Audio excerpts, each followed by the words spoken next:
नमस्कार, मी अक्कलवार सर, संचालक परिश्रम अकॅडमी स्पर्धा परीक्षा मार्गदर्शन वर्ग यवतमाळ. आपले सर्वांचे सहर्ष स्वागत. आज आपण बघणार आहे परिमेय, अपरिमेय व वास्तव संख्या. तर पहा, सुरुवातीला परिमेय संख्याची जे काही महत्त्वाची माहिती आहे ती लिहून घेतलेली आहे आपण. तर पहा, काळजीपूर्वक याकडे लक्ष द्या. सुरुवातीला डेफिनेशन आहे आणि महत्त्वाचे काही पॉईंट दिलेले आहे ते बघून घेऊ. पहा, सुरुवातीला काय म्हटलं आहे पहा, सर्व नैसर्गिक संख्या, पूर्ण संख्या, पूर्णांक संख्या, खंडित दशांशरूपी संख्या, अखंड आवर्ती दशांशरूपी संख्या व पूर्ण वर्ग संख्या यांना परिमेय संख्या म्हणतात. ही लक्षात. आता हे एक एक आपल्याला विस्तृत रूपात बघायचं आहे नंतर, ठीक आहे ना. तर पहा, ही झाली आपली डेफिनेशन. त्यानंतर 2 नंबर पॉईंट काय म्हटलं आहे पहा, सर्वात लहान परिमेय संख्या कोणती. सर्वात लहान. आता परिमेय संख्या जर विचार केला, लहान आणि मोठी सांगता येत नसते. ते बघून घेऊ आपण कसं आहे. तर ठीक आहे, कोणती तर कोणती राहील सांगता येत नाही. येईल लक्षात. त्यानंतर 3 नंबरचा पॉईंट आहे पहा, सर्वात मोठी परिमेय संख्या कोणती. तर ही पण सांगता येत नाही. बघा, सांगता येत नाही. त्यानंतरचं बघा, संख्येच्या छेदात 4 नंबरचा पॉईंट आहे, संख्येच्या छेदात 0 असल्यास ती परिमेय संख्या नसते. कोणतीही संख्या असो, त्याच्या छेदामध्ये जर 0 असेल तर परिमेय संख्या बिलकुलही नसते. हे लक्षात असू द्या.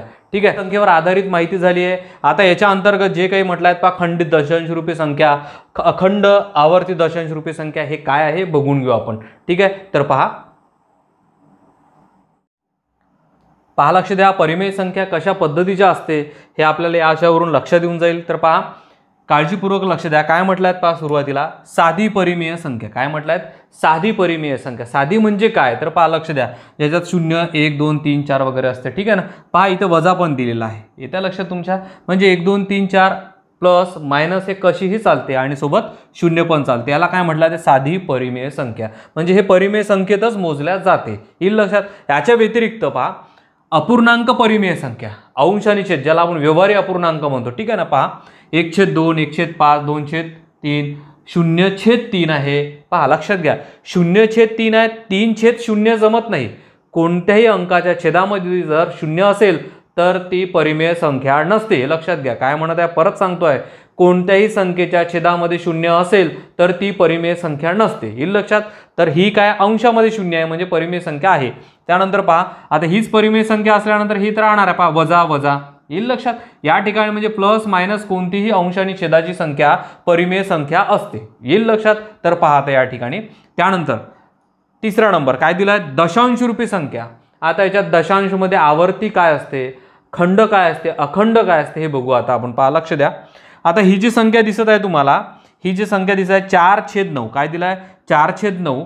हे काय, ही संख्या आपल्याला, हे बघा, परिमेय संख्या याच्यामध्ये दिलेलंच आहे तशा संख्या. ठीक आहे ना. परिमेय, अंश आणि छेद आला तर परिमेय आहे. पण या ठिकाणी जर असं आलं तर काय करायचं, असं आलं तर कसं ओळखायचं. तर पहा, याला सोडवल्यानंतर याचं उत्तर येते 0.4444 असं निघत जाते. आता पहा, हे जर 4444 निघत आहे म्हणजे अखंड आहे. काय आहे, अखंड आहे. येत्या लक्षात. आणि याला आवर्ती पण करता येते. आवर्ती म्हणजे काय, तर पहा, या अंकाच्या, एका अंकाच्या अंशावर किंवा वर, डोक्यावर म्हणू आपण, जर असा पॉईंट दिला, याचा अर्थ काय होते, तुम्हाला या संख्या लिहायची गरज नाही पडत. याचा अर्थ असा होतो की प्रत्येक इकडे 4444 चालू आहे. येत्या लक्षात. याला म्हटलं जाते आवर्ती. येईल लक्षात. एकच संख्या जर रिपीट करत असेल तर त्याला आवर्ती म्हटलं जाते. येईल लक्षात. किंवा एक गट रिपीट करत असेल तरी त्याला आवर्ती म्हटलं जाते. काय म्हणत आहे पहा, आवर्ती म्हणजे काय, तर एक संख्या किंवा त्या संख्येचा गट वारंवार येत असेल तर त्याला आवर्ती असे म्हटलं जाते. तर पहा, त्याच्यानंतर हा पॉईंट पहा, 10/11. येईल लक्षात. 10/11 हा आपला परिमेय संख्या आहे. पण जर पॉईंटमध्ये आला तर काय, याला जर सोडून असं पॉईंटमध्ये दिलं तर पहा, तर याच्यामध्ये पहा, हे जे सोडवल्यानंतर हे अखंड चालू असते. पहा, 0.90 90 90 90 90 हे अखंड आहे. मग आपल्याला हे दाखवायचं नाही आहे. हे जर दाखवायचं नाही तर 90 वर अशी रेष देऊन द्या. येईल लक्षात. 2 किंवा 2 पेक्षा जास्त जर रिपीट येत असेल, अंक संख्या रिपीट येत असेल तर त्याला अशी डॅश द्यायची वरून. येईल लक्षात. याचा अर्थ काय होते पहा, हे अखंड आहे, अखंड असून आवर्ती आहे. कसा दशांश अपूर्णांक आहे हा, अखंड असून आवर्ती आहे. येत्या लक्षात. आता याच्या व्यतिरिक्त पहा, 5/2. 5/2 कसा आहे, काय दिसत आहे तुम्हाला, 5/2 याच्यामध्येच परिमेय संख्याच आहे. ठीक आहे. पण याला पहा, भाग दिल्यानंतर 2.5 निघते. 2.5 निघल्यावर अजून काही निघेल का, काहीच निघत नाही. मग हा काय झाला, खंडित झाला. काय झाला, खंड पडला, इथे थांबला, खंडित झाला. तरी सुद्धा हा काय असायला पाहिजे, हा परिमेय संख्याच आहे. येईल लक्षात. मग आपल्याला हे लक्षात येते की सर्वच परिमेय संख्या असते का, तर नाही. पॉईंटमधल्या सर्व परिमेय संख्या नसते. तर परिमेय संख्या कोणत्या नसते तर पहा सांगतोय, एखादा भागाकार केल्यानंतर जर आपल्याला असा भागाकार येत असेल, पहा काळजीपूर्वक लक्ष द्या, एखादा भागाकार असा येत असेल 0.658463 असा काहीही येत असेल, पहा याला काय आवर्ती आहे का? 6 दिसत नाही, 5 नाही, किंवा 54 आहे, इथे 6 इथे 5 आहे, इथे 4 आहे, इथे 4 आहे, इथे 6 आहे, 3 आहे, 5 असं काहीही येत असेल तर ती अपरिमेयमध्ये जाते, परिमेयमध्ये जात नाही. येईल लक्षात? ठीक आहे. चला याच्यानंतर आता इकडे वळू आपण, पहा.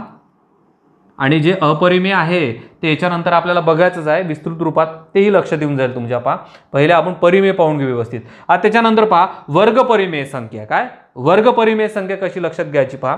आता साधारणतः याचं उत्तर निघते का? पहा वर्गमुळात 4 निघते. ज्या वर्ग मधली संख्येचं उत्तर मिळते ते परिमेय संख्या असते, आणि ज्याचं उत्तर मिळत नाही ते अपरिमेय असते. मग पहा याचं उत्तर किती मिळते सांगा? याचं उत्तर मिळते तुम्हाला 2. येईल लक्षात? पहा त्यानंतर वर्गमुळात 9 म्हणजेच काय? कशाचा वर्ग आहे? 9, 3चा. याचं उत्तर मिळते.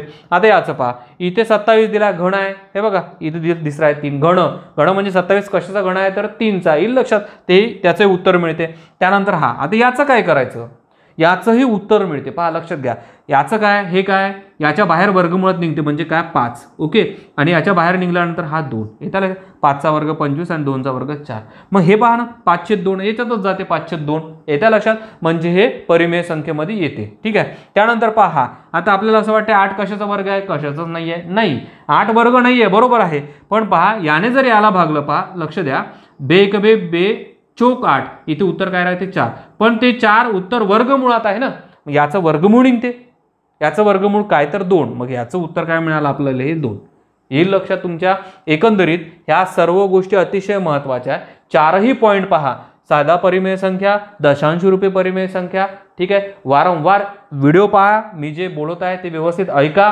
ठीक आहे ना. त्यानंतर पहा अपूर्णांक परिमेय संख्या आणि वर्ग परिमेय संख्या. येईल लक्षात? आता याच्यावरच आधारित आपण अपरिमेय संख्या पाहू आणि एकंदरीत पूर्ण त्याच्यावरचे प्रश्न घेऊ. येईल लक्षात? तर पाहू आता आपण अपरिमेय संख्या. पहा लक्ष द्या, दिलेला या ठिकाणी आपल्याला अपरिमेय संख्येची माहिती. अपरिमेय संख्या कशा ओळखायच्या? ओके, तर काळजीपूर्वक लक्ष द्या. पहा याच्यापूर्वी आपण काय पाहिलं? परिमेय संख्या कशा ओळखायच्या. आता काय? अपरिमेय संख्या. तर पहा लक्ष द्या, याची डेफिनेशन दिली आहे अपरिमेय संख्येची. पहिले पहा, ज्या संख्येचे दशांश अपूर्णांकातील रूप अखंडित असून, काय म्हटलंय? अखंडित. हे पण अखंडितच असते. अखंडित असून आवर्ती नसते. आवर्ती नसले पाहिजे, रिपिटेशन नसलं पाहिजे. ठीक आहे ना. आवर्ती नसते त्यास अपरिमेय संख्या म्हणतात. का? त्यास काय म्हणतात? अपरिमेय संख्या म्हणतात. तर पहा सुरुवातीला दिलाय तिने अखंड दशांश रूप. काय दिलाय? अखंड दशांश रूप. अखंड म्हणजे काय? तर पहा 5/17. जेव्हा आपण 5/17 हे सोडवलं तर उत्तर आपल्याला हे भेटलं. हे अखंड आहे, हे चालूच राहणार आहे. येईल लक्षात? याचा जो भागाकार आहे हा असा चालूच राहील. परंतु मला सांगा याच्यात आवर्ती आहे का? आवर्ती म्हणजे काय? एकच आकडा रिपीट येत आहे का? किंवा एक गट रिपीट येत आहे का? काहीही येत नाहीये. रिपीट येत नाही म्हणजे तो आवर्ती नाहीये. मग आवर्ती नसल्यामुळं हा काय आहे? अपरिमेय आहे. आवर्ती जर असेल तर ते परिमेयमध्ये जाते, आणि आवर्ती नसेल तर अपरिमेयमध्ये. येत्या लक्षात? तो आपण परिमेय संख्या बरेचशा पाहिल्या. अपरिमेय लक्षात ठेवा, परिमेय ऑटोमॅटिक लक्षात राहते. येईल लक्षात? तर पहा काय म्हटलं आहे मी तुम्हाला, हे काय? आवर्ती नसले तर काय असते? काय असते? अपरिमेय असते. काय म्हटलंय? आवर्ती नसले तर अपरिमेय असते. येईल लक्षात? आता परत एकदा पहा. त्यानंतर अपूर्ण वर्गसंख्या. आपण त्यात पूर्ण वर्गसंख्या बघितली आहे, वर्गमूळ काढले आहे. ठीक आहे ना. इथं पहा, आता याचं वर्गमूळ निघेल का? नाही निघत. 2चं वर्गमूळ काढता येत नाही तुम्हाला. मग याला जर काढायचं असेल तर तुम्हाला कशाचं तरी सहाय्य घ्यावं लागते, कॅल्सीचं वगैरे. ठीक आहे ना. तर पहा याचं वर्गमूळ निघत नाही, याचं वर्गमूळ निघत नाही, याचे वर्गमूळ निघत नाही. मग अशा ज्या संख्या असेल वर्गमुळातल्या, अशा ज्या संख्या असेल वर्गसंख्या, त्या कशा असेल? अपूर्ण असेल. म्हणून याचं काय निघत नाही तर उत्तर निघत नाही. मग समजा उत्तर निघाला नाही तर ते काय असायला पाहिजे? तर ते अपरिमेय संख्या असायला पाहिजे. येईल लक्षात? थोडक्यात सांगतोय पहा परत एकदा. या संख्या कशा पाहिजे तुम्हाला? अखंड पाहिजे. अखंड पाहिजे, परंतु आवर्ती नसल्या पाहिजे. आणि या संख्या कशा पाहिजे तुम्हाला? वर्ग संख्या नसल्या पाहिजे. पहा डायरेक्ट वर्ग निघते का? याचा निघत नाही. येईल लक्षात? म्हणजे उत्तर याचं तुम्हाला सांगता येणार नाही, म्हणून हे पण काय? अपरिमेय आहे. येईल लक्षात एकंदरीत? मग या गोष्टी व्यवस्थित लक्षात घ्या. आता याच्यानंतर आपण वास्तव संख्या पाहून घेऊ. काय? वास्तव संख्या पाहू आणि त्याच्यानंतर पूर्ण आपले गणित बघू. ठीक आहे. पहा लक्ष द्या, ही आहे व्याख्या वास्तव संख्येची. तर पहा काळजीपूर्वक वाचून घेऊ आपण. परिमेय संख्या आणि अपरिमेय संख्या या दोन्ही संख्या समूहाला वास्तव संख्या म्हणतात. म्हणजे याचा काही वेगळा अभ्यास करायची गरज नाही आपल्याला. यांनी डायरेक्ट म्हटलं आहे कोणती कोणती संख्या परिमेय. काय म्हटलं आहे त्यांनी पहा, परिमेय अधिक काय अपरिमेय. अपरिमेय या दोन्ही याला संख्या समूहाला काय म्हटलं जाते तर वास्तव संख्या. मग आपण परिमेय अपरिमेय संख्याचा अभ्यास करतच आहे, ठीक आहे ना. सोबत वास्तवचा पण होऊन जाते. म्हणजे वास्तव संख्या म्हणजे वेगळं काही नाही तर परिमेय अपरिमेय संख्यांनाच वास्तव संख्या म्हणतात. येईल लक्षात. तर आता आपण परिमेय अपरिमेय आणि वास्तव या संख्येवर आधारित पूर्ण प्रश्न बघू, ठीक आहे. तर काळजीपूर्वक लक्ष द्या. पहा लक्ष द्या, प्रकार नंबर हा पहिला, त्यातला प्रश्न क्रमांक हा 1. काय म्हटलं आहे पहा, खालीलपैकी परिमेय संख्या कोणती. फक्त परिमेय संख्या विचारली आहे. मग परिमेय संख्या तुम्हाला ओळखता आली पाहिजे. आता काय म्हटलं आहे पहा यांनी, या ठिकाणी पहा काय दिलं आहे. नंबर 1 ऑप्शन क्रमांक 1 3.42,513.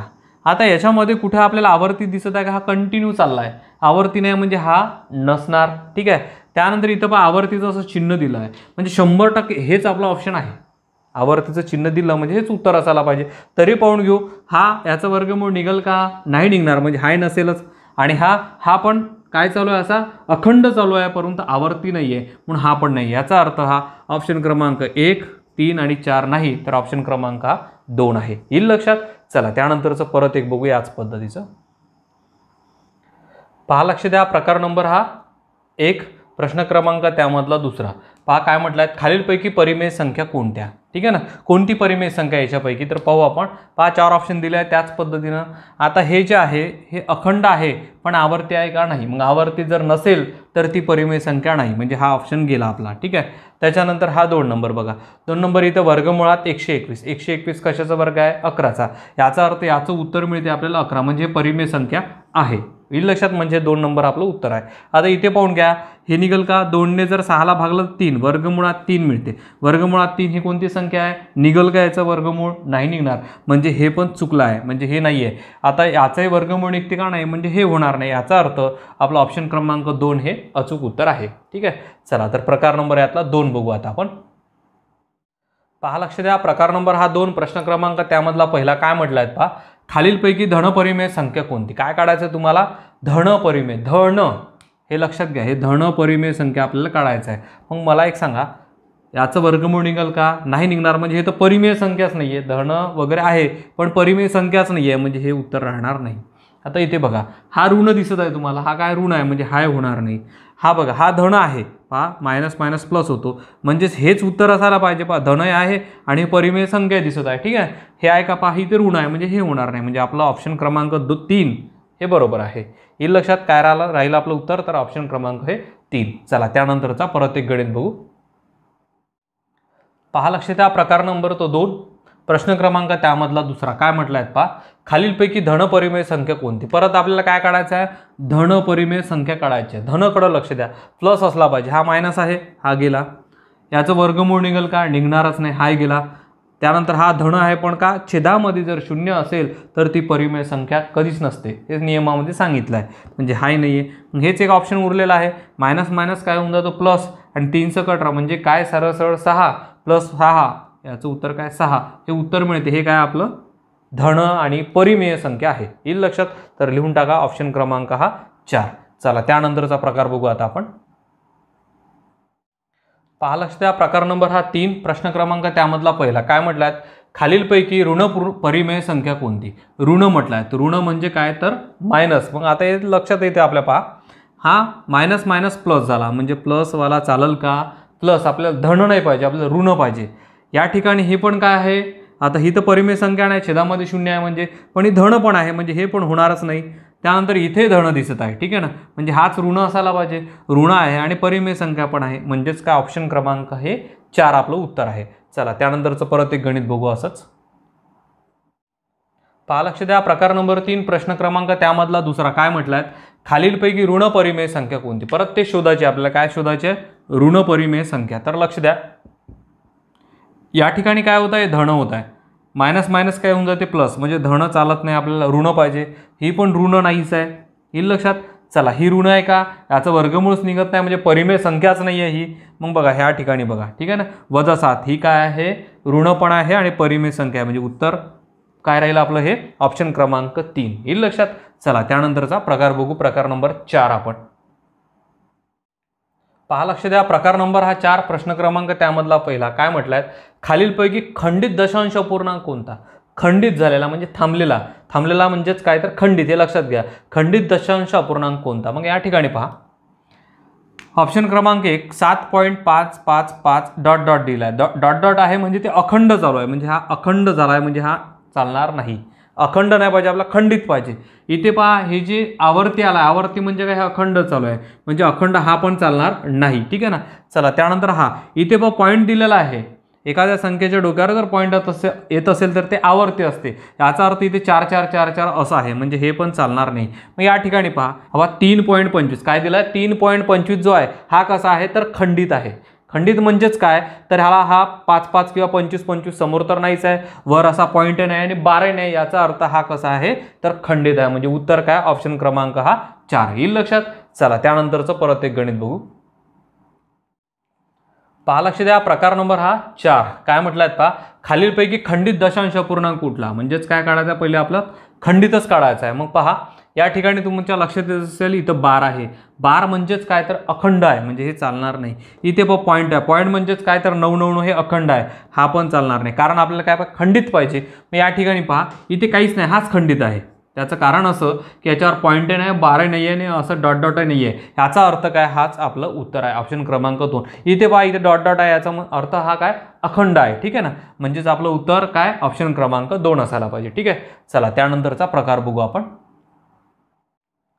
पहा लक्ष द्या, प्रकार नंबर हा 5, प्रश्न क्रमांक त्यामधला पहिला काय म्हटलाय पहा, खालीलपैकी अखंडित काय अखंडित आवर्ती दशांश अपूर्णांक कोणता. आवर्ती म्हणजे काय असायला पाहिजे, एक तर पॉईंट किंवा बार असायला पाहिजे. मग पहा आता, किंवा डॉट डॉट असलं तरीही चालेल. मग पहा या ठिकाणी आहे का काही, नाही, तर हा चालणार नाही. हा आहे का 334 म्हणजे काय हा खंड पडला आहे, हा पण चालणार नाही. या ठिकाणी इथे पहा पॉईंट दिला आहे, म्हणजे हेच आपलं उत्तर असायला पाहिजे, ठीक आहे. इथे पहा इथे काय खंडित आहे, म्हणजे कुठंतरी हा बारे नाही आहे, त्यानंतर आवर्तीचं डॅशे नाही आहे आणि डॉट डॉट नाही आहे, म्हणजे हा पण होणार नाही. म्हणजे या गणिताचं आपलं उत्तर काय तर ऑप्शन क्रमांक 2 येईल लक्षात. चला परत एक गणित पाहू याच पद्धतीचं आपण. पहा लक्ष द्या, प्रकार नंबर हा 5, प्रश्न क्रमांक त्यामधला दुसरा, खालीलपैकी अखंडित आवर्ती दशांश अपूर्णांक कोणता. अखंडित पाहिजे आपल्याला, काय पाहिजे अखंडित. तर पहा या ठिकाणी आता या ठिकाणी खंड पडलेला आहे, म्हणजे हा चालेल का नाही चालणार. खंड पडला म्हणजे काय तर पुढे काही दिसत नाही, आपलं 12 नाही आहे, त्यानंतर काय पॉईंट नाही आहे ना डॉट डॉट नाही आहे, याचा अर्थ काय तर हे काय खंड पडलेला आहे. इथे पहा खंडच पडलेला आहे, पूर्ण उत्तर आपलं इथंच संपलेला आहे, सीमित झालेला आहे. त्याच्यानंतर या ठिकाणी दिसतं तुम्हाला डॉट डॉट डॉट डॉट, म्हणजे अखंड चालू आहे, अखंड चालू आवर्ती पण आहे 34 34 34 34, म्हणजे हेच उत्तर राहायला पाहिजे आपलं. आता इथे पहा 3.32 इथे खंड पडलेला आहे, म्हणजे हाही उत्तर चालणार नाही, येईल लक्षात. एकंदरीत या प्रश्नाचं उत्तर काय ऑप्शन क्रमांक 2 0.3434 डॉट डॉट डॉट डॉट येईल लक्षात. तर हे पूर्ण आपला परिमेय आणि वास्तव संख्येचं चॅप्टर संपलेला आहे, ठीक आहे. परिपूर्ण असं व्यवस्थित रेफर करा आणि गुण परिपूर्ण घ्या, येईल लक्षात. तर या लेक्चरमध्ये इथंच थांबून जाऊ आपण. धन्यवाद.